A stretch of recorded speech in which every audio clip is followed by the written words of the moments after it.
So here's what I use to actually draw the image. Charcoal pencils was the most of them, are these right here. And you can actually spin them down and peel them off, and it'll just expose more of the charcoal when you use them up. So if you haven't seen these have been around for a very long time. I used these back in school. And then there's the pencil kind as well. I always carry sharpeners in here. This is actually a drawer from a jeweler's case, and I just literally took out the insides, and this works perfect. I have the whole cabinet, and each drawer does something different. So that's just what I do with these.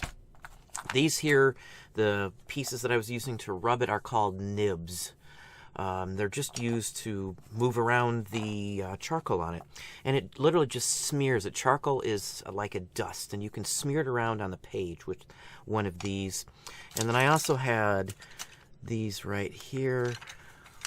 Now, these are templates, and I use these sometimes to do the eye, or hairs, I should say, or even parts of the eye if you want like a white section right there. So that's the gist on this. I've got drawers for pretty much anything you can imagine. I got pastel drawers. I've got watercolor drawers. Then I have watercolor pencils, pastel pencils, lead penciled, colored pencils, Prismacolor. I've got a whole drawer just of mechanical pencils too. Now these here are ones that I use all the time. This is like my go-to drawer for most things because it has most of the different sizes of nibs. A nice selection. Each one of these has something different in it. So each one of these pencils has a different type of lead. I use them so much I just know which one. Some of them are marked so it's easy. This is a 5H, 2H, 3H. And then the same thing with the pencils here. Now these here are solid lead pencils.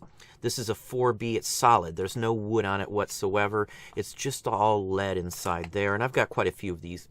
I use these for the ones when I'm needing to fill in some bigger areas.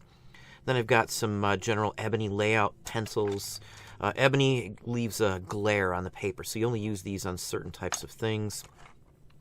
And then my vintage wood clinched. Now this is a very popular pencil.